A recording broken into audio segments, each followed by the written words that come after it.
त्या सिलेबसची तयारी करण्यासाठी आम्हाला पुरेसा वेळ हवा। त्यासाठी आमची एकच मागणी आहे की हा नवीन पॅटर्न 2025 पासून लागू झाला पाहिजे। असं आहे, आता यांचं म्हणणं आहे की 25 साली लागू करा, 25 साली जे येतील ते म्हणतील 27 साली लागू करा, असं करून चालणार नाही। म्हणजे की पॅटर्न बदलला तर एक म्हणजे सोशल कॅपिटल किंवा ह्युमन कॅपिटल वाढणार आहे, सगळे वाईड लेवलला विचार करणार आहेत। अजून मेन म्हणजे बाकीच्या फील्ड अवेलेबल होणार आहेत, UPPCS MPPCS हे BPSC हे बी अवेलेबल होणार आहे। मी म्हणत नाही की द्याच तुम्ही, पण पॅटर्न अजून म्हणजे आता ह्यो जो मुद्दा कोणीच मांडलेला नाही। आता जर तुम्ही बघितलं, आपण म्हणून काय म्हणतो UP बिहार वाल्यांचा UPSCत लई टक्का जास्त आहे, लई टक्का जास्त आहे का, तर ह्याचं मेन कारण हेच आहे की त्यांचा जो पॅटर्न आहे स्टेट PCSचा तर आणि जो UPSCचा पॅटर्न आहे तो बऱ्यापैकी सेमच आहे। तिथं बी त्यांचे ऑप्शन आहे, तिथं बी त्यांचे डिस्क्रिप्टिव्ह आहे आणि UPSCला बी तेच आहे। त्यामुळे त्यांना बस MCQ टाईप आहे, ठीक आहे, जास्तच फॅक्च्युअल क्वेश्चन येतात, ठीक आहे, जास्त स्टॅटिक आहे। त्यामुळं ह्याच लोकांना फायदा होतो, कोणाला ओल्ड मेंबरवाल्यांना किंवा अजून म्हणजे मी कमेंट वाचालतो, पोस्ट होल्डर जे लोक आहेत ना त्यांना सिलेबस पाठ आहे। त्यामुळे समजा कोणतरी तहसीलदार झाले किंवा कोणतरी अजून नायब तहसीलदार झाले तर ते काय करतात, अजून एज लिमिट पण आहे 39 आहे, एक म्हणजे कुठं सिलेक्शन झाले आणि पॅटर्न MCQ आहे, तर दरवर्षी परीक्षा देत बसायचं, कळलं का। आणि प्रॅक्टिस बी काय करायचं। वेलकम बॅक टू चॅनल, ठीक आहे। आणि आपण आता थोडक्यात बोलणार आहे जो विषय आपल्या महाराष्ट्रात चालू आहे ती ओरिजिनल असणार आहे, असं काय सत्याची बाजू असणार आहे की मी माझा असं नाही मला कोर्स विकायला आहे किंवा अजून काय आणि मला त्यात तुम्हाला त्यासाठी मार्केटिंग करावं, तर जे आहे ते रिअल आहे आणि आपल्या महाराष्ट्रात चालू आहे, पण आम्ही आता आहे दिल्लीत, ठीक आहे। आणि विषय म्हणजे की पॅटर्न म्हणजे MPSCचा जो नवीन पॅटर्न आहे म्हणजे UPSCवाला पॅटर्न आणि जो ऑब्जेक्टिव्हवाला पॅटर्न तर ह्याच्यावर पण आता अजून पण आंदोलन चालू आहे की त्या सिलेबसची तयारी करण्यासाठी आम्हाला पुरेसा वेळ हवा। त्यासाठी आमची एकच मागणी आहे की हा नवीन पॅटर्न 2025 पासून लागू झाला पाहिजे। असं आहे, आता यांचं म्हणणं आहे की 25 साली लागू करा, 25 साली जे येतील ते म्हणतील 27 साली लागू करा, असं करून चालणार नाही।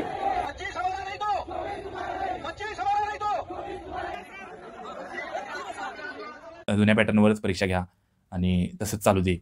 नवीन पॅटर्नमुळे काय पेपर लांब होणार आहे, म्हणजे रिझल्ट लेट लागणार आहे। आता पण लेट लागतोय आणि तो पण अजून लेट लागणार आहे, म्हणून आहे अजून तीच फायदा म्हणजे जुनी पद्धतच घ्या, ठीक आहे, नवीन पद्धत नको। तर ह्याच्यावर म्हणजे मोर्चे वगैरे चालू काय आहेत टेलिग्रामला पण मी बघालतो, ठीक आहे, किंवा मित्र पण सांगाल, तर त्यावर थोडक्यात बोलणार आहे। थोडक्यात म्हणजे आता मला ह्याच्यावर व्हिडिओ करायचा आहे, ठीक आहे, पण विषय असा आहे की आता मी पॉईंट वगैरे सगळं काढल्यात आणि पॉईंट वगैरे असं काढलेत की हे कुणालाच माहीत नाहीत। मी दिल्लीत आहे, माझ्या मित्रांनी MPSC UPSC दिलेली आहे, त्याची कुठली पास झालीत कुठली नाही झालीत हे माहीत आहे। त्यामुळे फुल मी डिटेल बोलणार आहे, ठेव, ठीक आहे। आणि त्यामुळे पहिला सेपरेट व्हिडिओ येईल, थोडक्यात त्यात पॉईंट सांगतो तुम्हाला काय काय का, तर तसा व्हिडिओ करायचा मला माझ्या व्हिडिओ जरा व्हायरल जाणार आणि त्यात जरा सपोर्टिंग व्यवस्थित बोललं पाहिजे की मुद्दा प्रत्येक पटवून दिला पाहिजे। अजून गोष्टी युट्यूबवर नाही जाईल किंवा मला असं बी नाही की आता माझी UPSCची बॅच येणार आहे कुठली तरी किंवा MPSCचा क्लास आहे आणि मी त्याला सपोर्ट करतोय, त्या पॅटर्नला सपोर्ट करतोय, किंवा आता असं बी नाही आहे की माझं UPSCचं वय संपलं, अटेम्प्ट आता संपत आल्यात आणि म्हणून आता मला MPSCचं जायला पाहिजे तिकडं, मग म्हणून मी म्हणतोय बाबा माझा पॅटर्न आता बदला, ठीक आहे। त्यामुळे असं पण काय नाही, माझा मॅथ्स ऑप्शन आहे, त्यामुळे मॅथ्स ऑप्शनचा UPSCत काय विषय तुम्हाला माहिती असेलच। मला ऑप्शन म्हणजे CAPF आहे, मला ऑप्शन म्हणजे अजून इंडियन फॉरेस्ट सर्व्हिस म्हणजे ऑल इंडिया सर्व्हिसेस तो आहे, ठीक आहे। आणि त्यामुळे माझं काय असं नाही की मला MPSCत यायचं आहे आणि म्हणून मी पार्शियल म्हणजे बायस्ड आहे तिकडं की नवीन पॅटर्न। तर आता आपण थोडक्यात बोलणार आहे की किती म्हणजे का नवीन पॅटर्न झाला पाहिजे आणि का नको। तर त्याची थोडक्यात सुरुवात म्हणजे आपण करूया की सुरुवात कुठून झाली तर 2023ला सुरुवात झाली, ठीक आहे। 2023ला पहिल्यांदा म्हणलीत मी दळवी कमिटीचा रिपोर्ट काहीतरी 2022ला आलता आणि ती म्हणलीत की 23 पासून आपण लागू करायचा आणि अचानक तो निर्णय त्यांनी केला, शक्यतो काहीतरी जून जुलैच्या आसपास त्यांनी टाकलेले, ठीक आहे। मी कोल्हापुरात होतो त्यावेळी आणि पॅटर्ननी बदलला। त्यानंतर पोरांनी बरेच आंदोलन वगैरे केलं, हे केलं आणि पोरं म्हणली की नाही आता नाही, आम्हाला थोडा वेळ पाहिजे। मग फडणवीसांनी बरीच चर्चा वगैरे करून 2 वर्ष वेळ दिला, ठीक आहे। 2025ला वेळ दिला आणि 2025 चालू करणार म्हणलीत।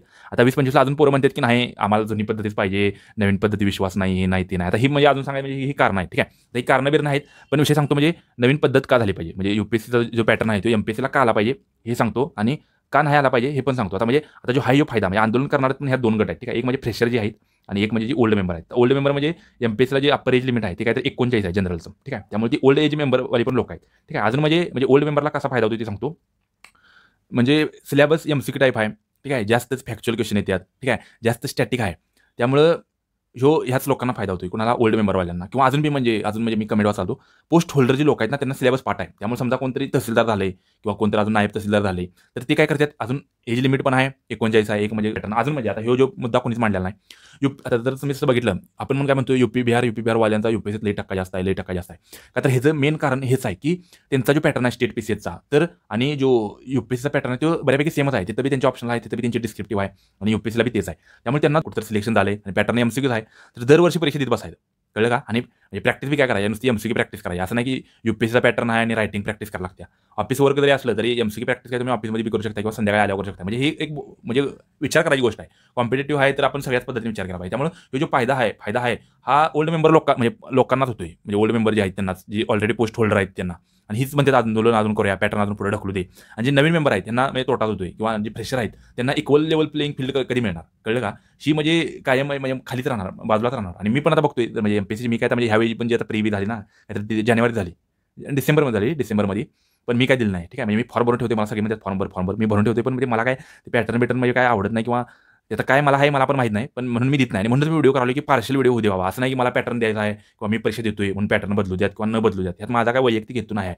म्हणून मी व्हिडिओ करालोय किंवा अजून पण सांगितलं तसं मला ऑप्शन बाकीच आहेत. त्यामुळे असं नाही की मला आता मी यूपीएससी करतोय आणि मला आता एमपीएससीत पडायचं आहे म्हणून मी म्हणतो पॅटर्न बदला किंवा पॅटर्न यूपीएससीवाला करा, असं काय नाही. ठीक आहे, हे झालं तुम्हाला सांगितलं तसं. म्हणजे ओल्ड मेंबर म्हणजे जे ऑब्जेक्टिव्ह आहे त्याचा ओल्ड मेंबरलाच फायदा होतोय, जी ऑलरेडी रँक होल्डर आहेत, पोस्टवर आहेत, तीच परीक्षा परत देतात आणि त्यांनाच फायदा होतो. आणि पोस्ट किती येतात 250-300, त्यामुळे 30, 50, 100 ह्यातलीच असतात किंवा प्री हिंचेस निघत्या आणि कट ऑफ हे वाढतच जातो. तुम्ही बघितला तर एमपीएससीचा कट ऑफ बघा वाढतच चाललाय, का तर ह्या कारणामुळे वाढत चाललाय. आणि यूपीएससीचा कट ऑफ बघा वेगवेगळी पद्धत अवलंबते ती, त्यामुळे पॅटर्न म्हणजे कट ऑफ खाली आलाय. एवढी टप असून परीक्षा पण कट ऑफ किती 90च्या आसपास राहते. म्हणजे विचार करा तुम्ही. म्हणजे सांगायचं काय यूपीएससीचं की इक्वल लेवल प्लेइंग फील्डला आणले. आता मी असं बी म्हणत नाही की यूपीएससीचा पॅटर्न इक्वल झाला किंवा यूपीएससी पॅटर्न लेवलला आणलं म्हणजे काही कट ऑफ खाली किंवा जास्त येईल किंवा काय होईल. पण एक ही गोष्ट आहे, एक स्टेप आहे की बाबा पॅटर्न आपण नवीन बदलला पाहिजे. तर त्याच्यासाठी सपोर्टिव्ह आहे की सगळ्यांना इक्वल लेवल प्लेइंग म्हणजे इक्वल लेवलला आणते हा नवीन पॅटर्न. दोन्हीकडे पण फायदा होतोय आणि ती पोरं यूपीएससीत पण जास्त आहेत.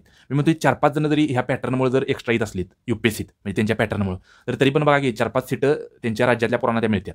कळलं का? म्हणजे समजा बिहारचा कोणता आहे त्याला बिहारच्या पॅटर्नमुळं जो त्यांच्या स्टेट पीसीएसच्या पॅटर्नमुळे त्याला इकडे पण फायदा होतोय डायरेक्टली इनडायरेक्टली.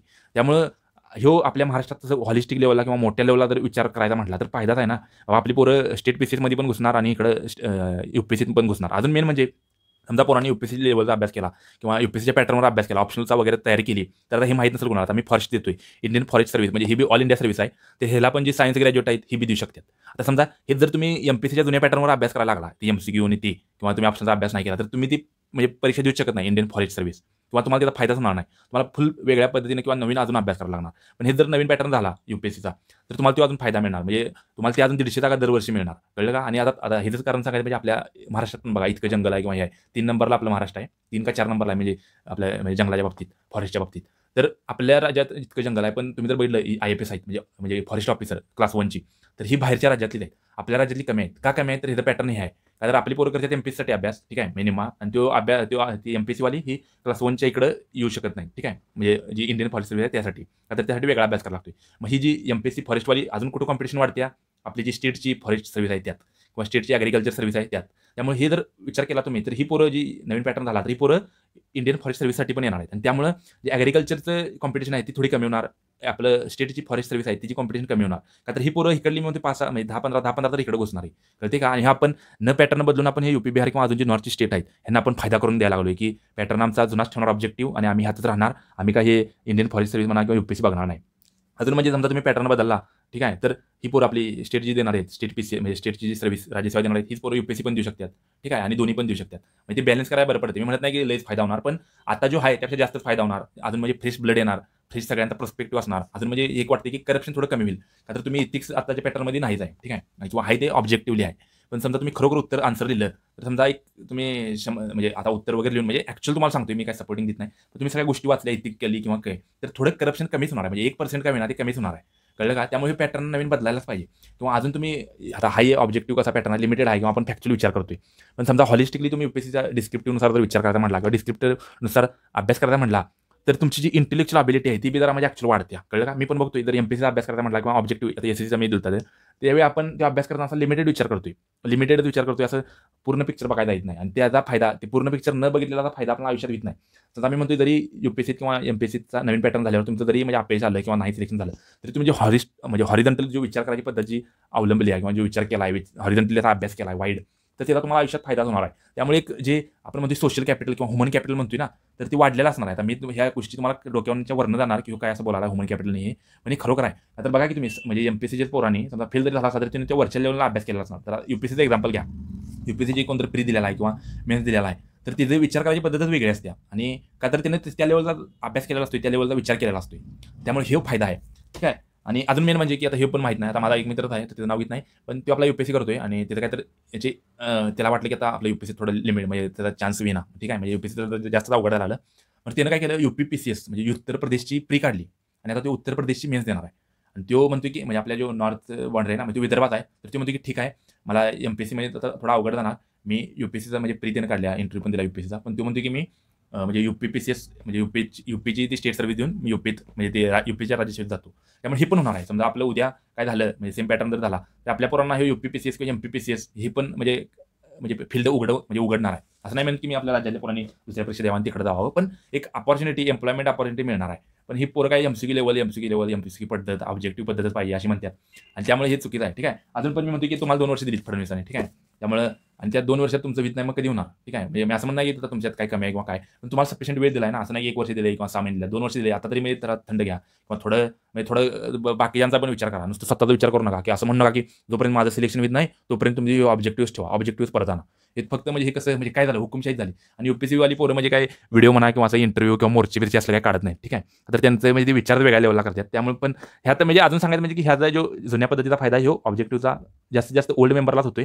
त्यामुळे पॅटर्न बदलला पाहिजे आणि अजून मेन म्हणजे की पॅटर्न बदलला तर एक म्हणजे सोशल कॅपिटल किंवा ह्युमन कॅपिटल वाढणार आहे. सगळे वाईड लेवलला विचार करणार आहेत. अजून मेन म्हणजे बाकीच्या फील्ड अवेलेबल होणार आहेत. CAPF म्हणा, CDS किंवा अजून काय अजून आपण काय म्हणतोय UPPCS, MPPCS, हे BPSC हे बी अवेलेबल होणार आहे. मी म्हणत नाही की द्याच तुम्ही, पण किती म्हणजे हितच राहण्यापेक्षा अजून म्हणजे CAPF बी अवेलेबल होणार आहे. तर CAPF वर पण बोलणार आहे मी, म्हणजे महाराष्ट्रातली पोरं. पण हा थोडक्यात मी सांगितलं आहे. मला स्क्रिप्ट वगैरे बनवूनच व्हिडिओ करायचा होता, पण काय काय गोष्टी येतात त्या म्हणजे म्हणलो की नाही स्पॉन्टेनियस देतात आणि व्हिडिओ करूया. ठीक आहे. तर तुम्हाला बघा काय वाटलं आणि कसं वाटलं आणि खरोखर वेळेनुसार बदलायला पाहिजे. बाकीचे राज्य बदलल्यात, असं नाही की आपल्या महाराष्ट्रात आपण पहिल्यांदाच करावे.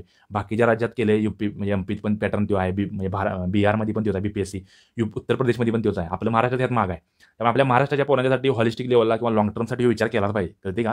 हे म्हणजे तात्पुरतं आपण म्हणू शकतो की माझं सिलेक्शन तोपर्यंत करा किंवा अजून पुढे ढकला, पण ॲक्च्युअली हेच आहे की पॅटर्न बदलला पाहिजे. ठीक आहे. त्यामुळे तुमचं तर काय काय मत आहे हेच करा आणि तुम्हाला कसं वाटलं ते सांगा. अजून कुठल्या व्हिडिओवर टॉपिकवर व्हिडिओ पाहिजे ते पण सांगा. ठीक आहे. आणि मी पण अभ्यास करतोय, मी UPSCच करतोय, पण वाटलं की ह्या विषयावर बोलायला पाहिजे किंवा काही पोरं म्हणजे खुळी होत्यात किंवा म्हणजे कुणाच तर ऐकून म्हणजे भरकटतात जी प्रेशर आहे ती, तर त्यांच्यासाठी एक म्हणजे ओरिजिनल व्हिडिओ असेल की बाबा असा विषय आहे. मी म्हणजे मी पार्शल राहण्याचा प्रयत्न केला, जे आहे ते आहे, यात काय असं खोटं नाही. अजून पण बरेच आता व्हिडिओ मी संपणार आहे. अजून ह्या मुद्दा मी पहिल्यांदा सांगायला पाहिजे. आमचे जे मित्र आहेत रूममेटर्स, ते IPS झालं. ठीक आहे. पण त्यांची MPSCची प्री निघली 2दा, पण त्यांची मेन्स नाही निघली. का नाही निघली? का तर तिथं ऑलरेडी जी ओल्ड मेंबर आहेत तीच पोरं असायची. ठीक आहे. त्यामुळं असं पण आहे. ॲक्च्युअली इथं आहे कोणतरी बघा की IPS होतोय आणि इकडं राज्यसेवेत निघत नाही. हे काय तर कुठंतरी मिसमॅच आहे ना. कळलं का? म्हणजे हे सपोर्टिव्ह आहे. कळलं. मी असं माझ्या मनाचं काय बोलत नाही. हे सगळा जो डाटा आहे त्याच्यावर बोलतोय मी. आय होप की व्हिडिओ रॉ बनला आहे आणि जे ॲक्च्युअल मत आहे ते माझं मी सांगितले. ठीक आहे. अजून पण मी बरेच विषय त्यावर बोलेल मी, पण जे असं रॉ आहे तेच बोलेल. काय असं त्यामुळे तुम्हाला ते व्हिडिओ तुम्हाला जर रॉ एक्सप्लेनेशन नाही किंवा रॉ पॉईंट मला जर ऐकायचं असेल म्हणजे हाय ती ओरिजिनल असणार आहे. असं काय सत्याची बाजू असणार आहे की मी माझा असं नाही मला कोर्स विकायचा आहे किंवा अजून काय आणि मला तुम्हाला त्यासाठी मार्केटिंग करावं. तर जे आहे ते रिअल आहे आणि त्यामुळे व्हिडिओ आवडला तर लाईक, शेअर आणि जो पण मेंबर आहे तुमचा जो म्हणतोय की ऑब्जेक्टिव्ह पद्धत आहे त्याला व्हिडिओ पाठवा आणि त्याला सांगा की आधी फुल व्हिडिओ बघा आणि मगच कमेंट करा. ठीक आहे. व्हिडिओ आवडला तर लाईक करा, शेअर करा आणि सबस्क्राईब करा. बाय.